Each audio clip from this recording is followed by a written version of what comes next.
ఇంకా విచ్చలవిడితనం పెరిగిపోతూ ఉంటుంది. ప్రభుత్వ దృష్టికి తెలియాల, రేవంత్ రెడ్డికి వాళ్ళ గవర్నెన్స్ ఎట్లా ఏడ్చిందో గ్రౌండ్లో తెలియాల, ఇంటెలిజెన్స్ చీఫ్కి తెలియాలి అక్కడ స్టేషన్ హౌస్ ఆఫీసర్లు ఏం చేస్తున్నారు. పురోహితులందరూ పోయి, బ్రాహ్మణ సంఘాలన్నీ పోయి పోలీస్ స్టేషన్ దగ్గర కూర్చొని కొట్లాడితే అతన్ని చంపేస్తామని బెదిరిస్తున్నారు. పురోహితుడిని కొట్లాడితే అప్పుడు కేసు ఫైల్ చేస్తారు. అది కూడా అంత పెద్ద దాడిని ఒక చిన్న పిట్టి కేసు పెట్టిరండి. అందరు పోయి కొట్లాడిన తర్వాత ఎఫ్ఐఆర్ ఫైల్ చేసి వీళ్ళు ఇన్ఫ్లుయెన్స్ ఉపయోగిస్తున్నారు డైరెక్ట్గా. ఎంత అన్యాయం అండి ఇది, ఎంత అన్యాయం ఇది. నిజంగా నువ్వు గెలవాలనుకుంటే భూములు కబ్జా చేయకుండా గెలవాల్సింది. నువ్వు ఇన్ని రోజులు మెక్కినావు కదా, అందరు భూముల మీద పడి మెక్కినావు కదా, ఇంకేంది. ప్లస్ ఇంకోటి ఏంటంటే వీళ్ళ కొడుకు బాసరా వైస్ ఛాన్సలర్ గారు కూడా మరి నోటీసులు పంపిస్తే కూడా లెక్కలేదు అనుకుంటా. వీళ్ళ కొడుకు బాసరా ట్రిపుల్ ఐటీలో అవుట్సోర్సింగ్ ఉద్యోగం అట, కంప్యూటర్ ఆపరేటర్గా. ఎవరు? ఈ ఎక్స్ సర్పంచ్ కొడుకు. కానీ ఒక్కసారి కూడా ఉద్యోగానికి ఓడట. మరి అటువంటిని ఇంకా వైస్ ఛాన్సలర్ ఎందుకు పెట్టుకున్నట్టు? ఎందుకు మీరు నిధుల నుంచి వాళ్ళని తీసేయట్లే?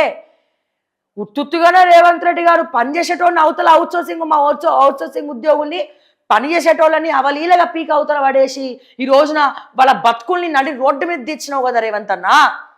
మరి ఏం పని చేయనోడు ఎక్స్ సర్పంచ్ కొడుకైతే ఏంది, ఇన్ఫ్లుయెన్స్ ఉపయోగించి ఒక్కరోజు కూడా బాసరా ట్రిపుల్ ఐటీకి రాకుండా ఆ computer operator vice chancellor notice పంపిస్తే కూడా పట్టించుకోకుండా ఏమైంది మరి?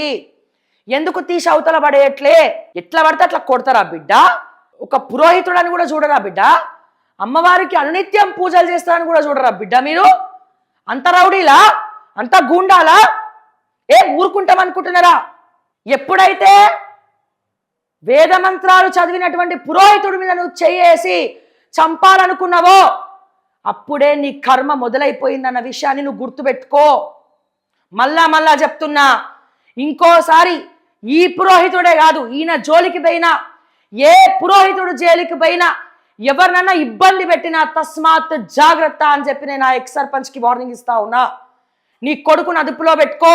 అండ్ ఈ వీడియో చేసిన తర్వాత మళ్ళా ఏమైనా జరిగిందని ఒక్క మెసేజ్ నాకు వస్తే బిడ్డ, శ్రావ్య అంటే ఏందో చూపిస్తాను నీకు అక్కడ. అర్థమైందా? దయచేసి కొండా సురేఖ గారు స్పందించాలా? ఈ పురోహితుల మీద దాడులు ఏందండి? స్పందించాలా, మాట్లాడాలా? ఇప్పటికే మీరు జీతాలు ఇస్తలేరు, దేవాదాయ శాఖల చక్కగా పురోహితులకు జీతాలు ఇస్తలేరు.